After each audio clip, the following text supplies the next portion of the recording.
Good afternoon and welcome to the beautiful Sabinal River with me, Stuart Freeman, and my dog, Shiner. As you can see, the river is running a little low this year and it is getting better for sure, but was far worse this summer. So back during the summer, this area was completely dry, especially right over there. That was totally dry. But right here was a small, very cold pool. So we've decided that that is Freeman Spring. Somewhere in this rock cluster is a spring that's bringing up groundwater. And so what we're going to do today is collect some of that water and we're going to make beer with it. Alright, so I showed you this stuff over here. That's a little scuzzy. Over here we got a bunch of cypress needles stuck in all the rocks. Down there, it's deep, bunch of cypress. So we're not sure exactly where the spring is, but we're just going to assume that it's kind of like in this hole, and this is where I'm going to pull water from. And I'm going to try and strain it out and then decant it so that we get the cypress needles and frogs and cholera and all that stuff strained out, and we'll just boil it later to kill anything that might be in there. But yeah, this looks like a pretty nice little stream, so this is what I'm going to use. I forgot a fine mesh strainer, so we're using one coffee filter and this wide mouth strainer. And as you can see, there's a good bunch of crud floating around in this water, so we're gonna like double decant this and maybe filter it again. We are gonna boil this once it's made into beer for an hour, so don't worry, none of this is gonna get into the final product, but yeah, we'll get most of it out. Alright, well, the first one came out kind of dirty, so we doubled up on paper towels and coffee filters, and now we're gonna get some more water.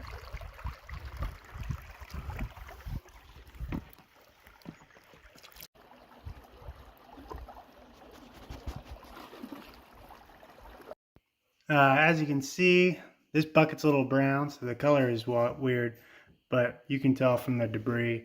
The second method worked a lot better.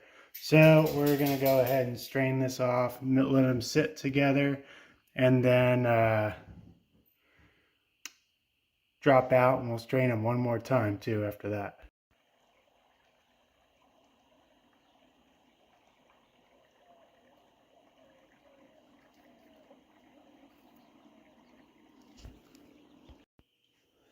Now, when brewing, being clean is like really important. So an important first step is to take the hornets out of the sink. Yeah, you gotta get all of them. Alright, so we've skipped a step. I already did the mash. As you can see, it's sitting there nicely. Came out at a good 150, pretty thick, good looking mash. Your sanitizing equipment, and I've rigged up this hose because this foot's kind of janky. So I got this hose coming in from outside, and it's going to go into the coils, and then we're going to use the water from the coils to do PBW, so that hopefully we don't waste a whole shit ton of water brewing out here in what is sort of a desert. Now the reason I didn't film the mash is that I forgot. The excuse is that I only had two hands, and it was kind of a two-handed job. So, sorry if you've never seen mashing in before, but that's what mashing looks like as it just sits for an hour at 150, getting all that syrup out of there. And then we got our sparge water ready over here. And we're probably about 20 minutes away from moving everything over. we're going to go ahead and start our mashing out process. First, we're just going to cover this with a little more water. And then, after we let it sit for a sec, I'm going to pull off the first runnings, and then we'll do the sparge.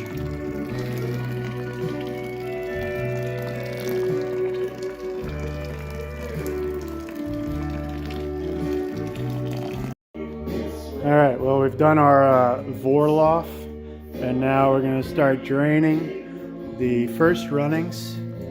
And once the wort gets down below the grain, we'll start adding water and try and keep it wet while we sparge. And we'll go for about 4.5 gallons is going to be our boil volume today, because this pot's a little small. And we need 5 gallons. And we have a gallon of water in the fridge to add to bring it up to 5 gallons. So that's how it works.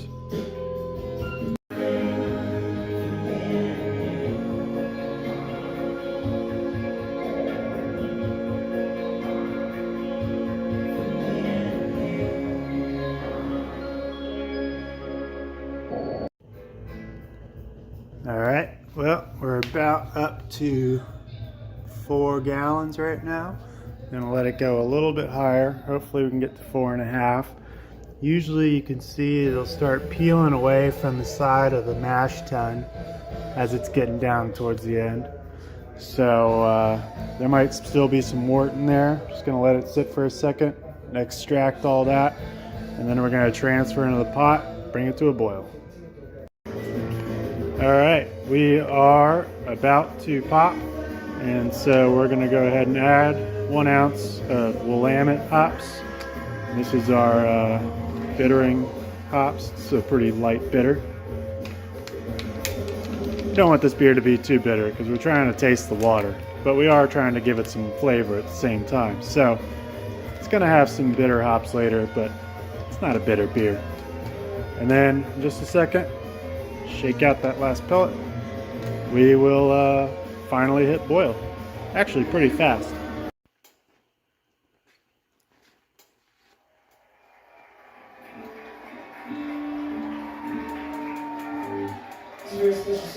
That's a boil.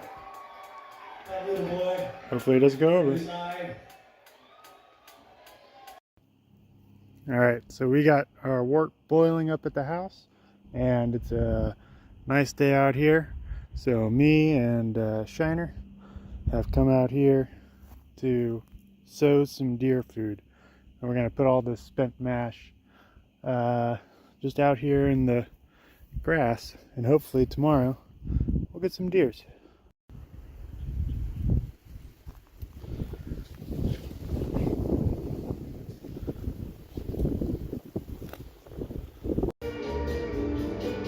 Alright, 15 minutes to go.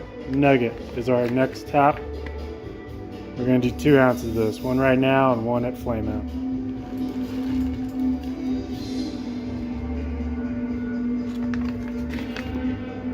Cool. Also, we're going to dump some of this Irish moss in there. This will help attract all the coagulate crap and clarify the beer.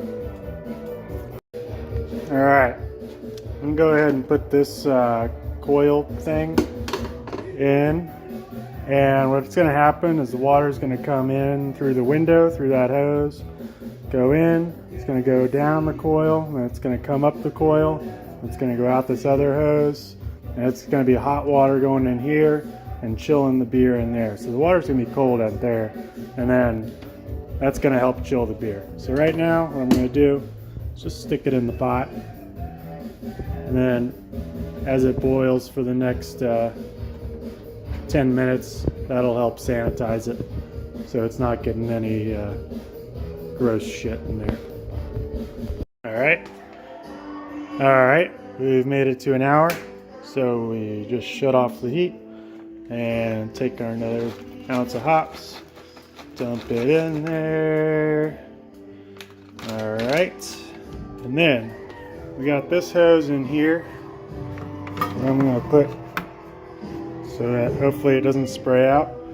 Then we're gonna go running outside.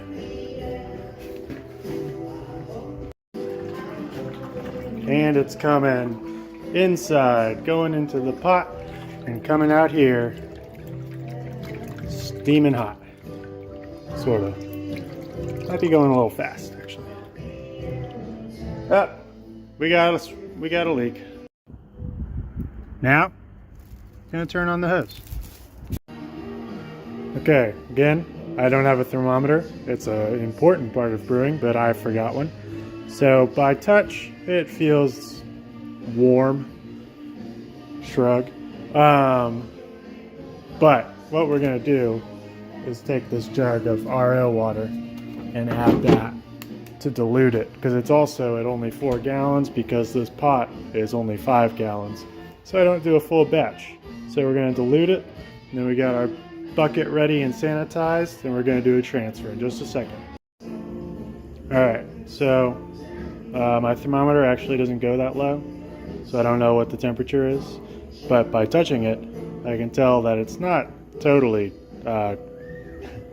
still boiling hot. So I'm going to go ahead, go outside, shut off the water. I've saved some of the excess water that's hot coming out of there and made PBW solution with it. So good job, not wasting water.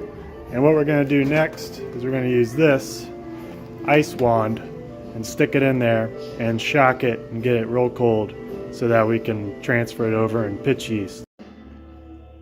All right, and here we go. Starting the transfer. Got a good bit of sludge there. Hopefully that clears up in a second, or I'll probably have to hold the auto siphon. And also we gotta take a sample, which I can't do one-handed.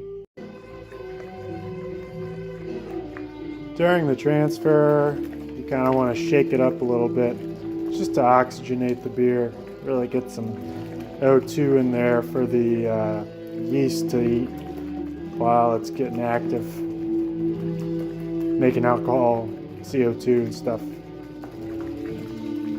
Just swish it around a little bit. And there we got 5 gallons, roughly. It's about 4 7/8 gallons. And there's our tube, and then dirty stuff. And we just grab our lid, shake it off, and slap that on there. And we're gonna stick the airlock in like that. And you didn't see any of that.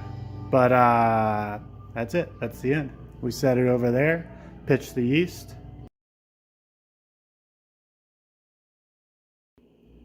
Alright, so our transfer is done.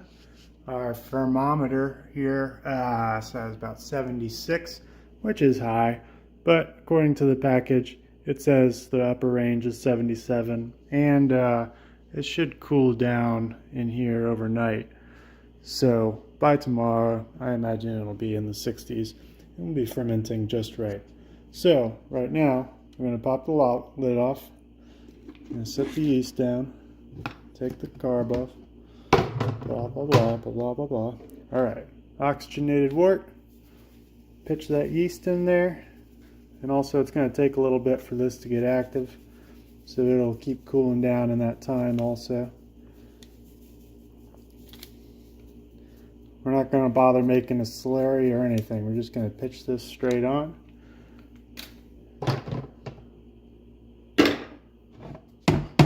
Take our lid. Slap the little lid on there.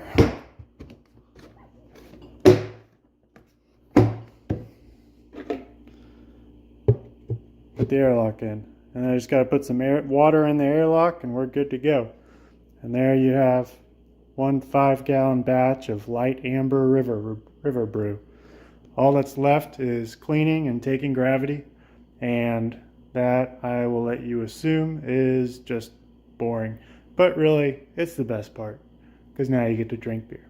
Alright, that was cheesy. Bye.